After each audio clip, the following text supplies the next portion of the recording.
As outras vezes que a gente marcou, você não pôde vir porque você teve que fazer essas coisas de governador. E eu achei por um momento que você não ia conseguir vir de novo por conta dessas paradas que estavam acontecendo lá no Guarujá.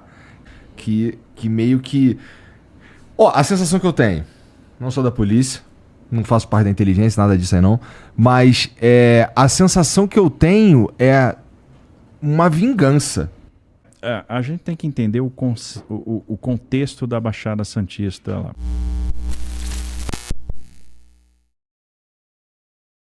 Confira agora a segunda parte da entrevista do governador de São Paulo, Tarcísio Gomes de Freitas, dada ao Flow essa semana. Já deixe o seu like e me ajude se inscrevendo no canal. Não é um problema que começou agora, é uma deterioração que vem de muito tempo. Uma razão para isso acontecer, qual é? Porto de Santos, que acabou virando um grande entreposto do comércio internacional de droga. Muita droga sai pelo Porto de Santos, hoje é o local que mais exporta droga, mais manda droga para a Europa, para países asiáticos, né? Então, ali virou um problema. Como esse é um grande entreposto comercial, a criminalidade se fixou na Baixada. Sim. Esse é um problema. No início do ano, a gente começou a ter vandalização de composições ferroviárias. Tá. Nós temos 1/3 da carga movimentada. Pra roubar? Às vezes para roubar e às vezes para vandalizar mesmo. Tá. Por quê? Porque houve uma troca de segurança por parte das empresas ferroviárias. E, de certa forma, quem prestava o serviço de segurança estava conectado com o crime. Tá. E aí a resposta, se não contratar a minha segurança, vocês vão se dar mal. E as empresas não estão fazendo isso, elas não estão cedendo esse tipo de chantagem. Mas o que acabou? O que está acontecendo? 5, 6, 7 vandalizações de composição por dia. Nossa! O que isso significa? A gente está falando de prejuízo aí a essa altura do campeonato de 400 milhões de reais. Depois você teve uma onda de criminalidade. Nós tivemos, o pessoal fala do soldado Reis que foi morto nessa operação, e aí a operação começa antes do soldado Reis morrer, que vejam, soldado da Rota. A Rota não faz policiamento ostensivo. A Rota faz combate ao crime organizado. A Rota estava lá porque estava já em operação. Tá. Então, o que é interessante, porque o nome é Rondas Ostensivas Tobias Aguiar. Mas é uma tropa especial, né? Então, ela não está naquele policiamento rotineiro ostensivo que a Rota tipo não faz isso. É tipo o golpe da PM do Rio de Janeiro. Mas tipo. É por aí. Tá. E aí, o que acontece? A gente começou a ter arrastão, muito assalto. Isso tudo tem uma conexão com o crime organizado. A gente começou a ter policiais veteranos mortos. Opa, nós temos que dar uma resposta. A sociedade está precisando de uma resposta. Tanto é que quando você conversa com a população do Guarujá, né, tira o filtro da mídia, vai lá conversar com as pessoas, o cidadão comum, o empresário, o comerciante, o morador, né, a pessoa que trabalha no hospital. Eu tive essa curiosidade. O apoio popular à operação é muito grande.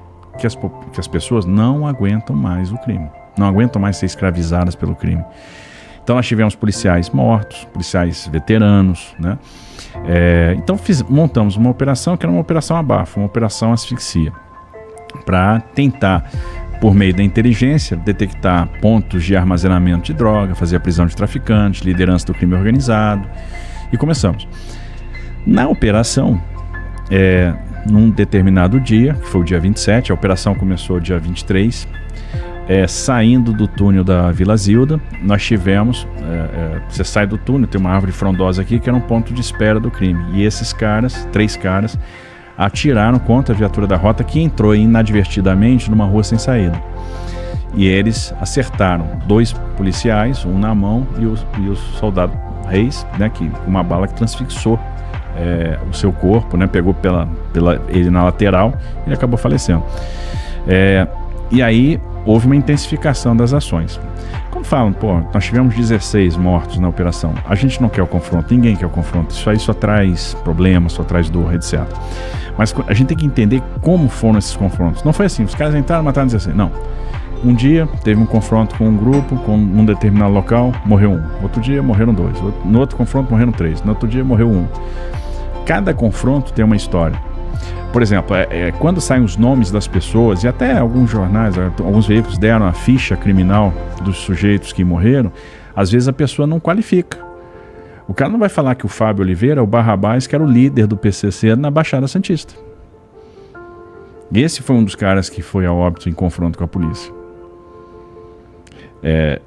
Quando você fez a operação de asfixia no Guarujá, qual foi a ideia dos caras? Bom, vamos fazer então um ataque em Santos para ver se eles deslocam o efetivo do Guarujá para Santos. Não fizemos isso.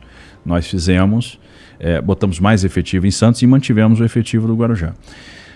Os caras saem num carro, 4 caras num carro, eles saem do carro com fuzil 556, fazem um tiro numa viatura da PM, acertam uma policial militar pelas costas, com um tiro de 556. Eu fui visitar a Cabo Gomes na Santa Casa de Santos. O tiro parou na coluna vertebral dela, na vértebra.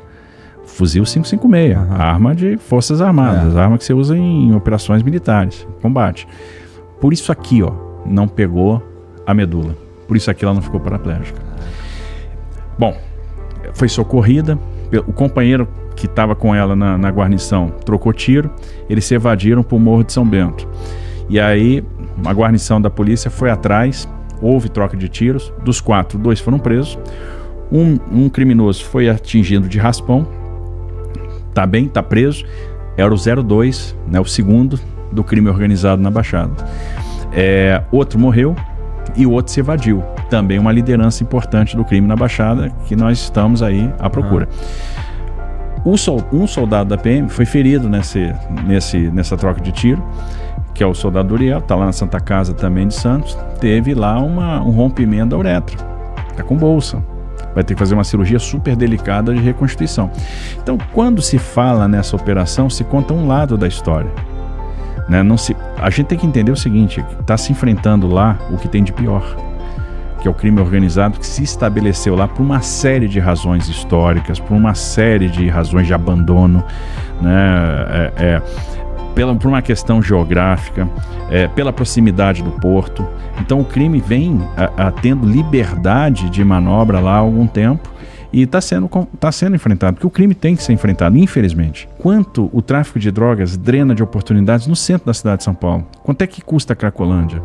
Ela já custou mais de 100 mil empregos. Só no ano passado 20 mil postos de trabalho foram fechados. Tem uma repercussão econômica. Quantos empresários estão quebrando por causa da Cracolândia? Quantos pais de família estão perdendo a oportunidade? Quantos comércios estão fechando? A gente tem um centro bonito que está degradando, porque o tráfico de drogas está lá, está ativo, e essa atividade gera muito dinheiro. Então a gente tem que fazer alguma coisa. O Estado, a sociedade tem que fazer alguma coisa.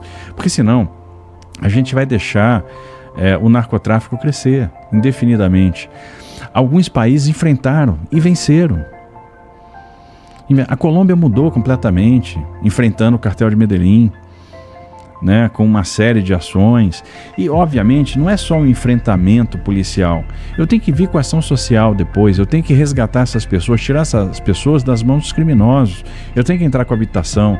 Olha a quantidade de palafita que você tem na Baixada Santista, pessoas que vivem mal, que passam necessidade, pessoas que foram esquecidas pelo Estado. A gente tem que trazer novidade para a Baixada, a gente tem que trazer emprego para a Baixada. É por isso que eu defendi sempre a privatização do porto. Não é pela privatização. Aliás, a privatização do porto, em tese, assim, é uma concessão, não é uma privatização, porque você não vende o ativo portuário. O ativo continua sendo do Estado. Você concede a gestão do condomínio portuário para um grupo privado. Agora, qual é a novidade disso? São 20 bi de investimentos que você mobiliza em pouco tempo. É o aproveitamento do fundo do canal. É o resgate de todo o parque industrial de Cubatão com uma nova indústria, uma indústria verde. É a geração de oportunidade. Aí você começa a pensar em transformação social, por meio do emprego, por meio do trabalho, por meio do capital. Aí vem a segurança, aí você cria um ambiente diferente, porque do contrário, o ecossistema que está criado lá é de degradação. E era necessário fazer esse enfrentamento do crime, que não é um enfrentamento que a gente quer. Não é uma coisa que você fica tranquilo. É uma coisa que traz preocupação, traz desgaste, mobiliza inteligência. Eu não quero meu soldado correndo risco na rua. Não quero. Ninguém quer. Agora, muitas vezes isso é necessário e as pessoas não valorizam o que nós temos. Porque eu tenho uma polícia extremamente profissional, muito diferente de outras polícias.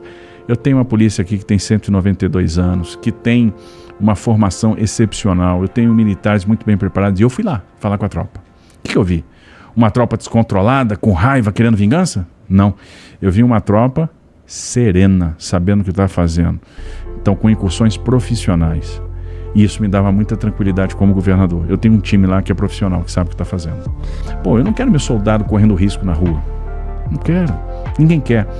Agora, muitas vezes, isso é necessário e as pessoas não valorizam o que nós temos. Porque eu tenho uma polícia extremamente profissional, muito diferente de outras polícias. Eu tenho uma polícia aqui que tem 192 anos, que tem uma formação excepcional. Eu tenho militares muito bem preparados. E eu fui lá falar com a tropa. O que eu vi? Uma tropa descontrolada, com raiva, querendo vingança? Não. Eu vi uma tropa serena, sabendo o que está fazendo. Então, com incursões profissionais. E isso me dava muita tranquilidade como governador. Eu tenho um time lá que é profissional, que sabe o que está fazendo.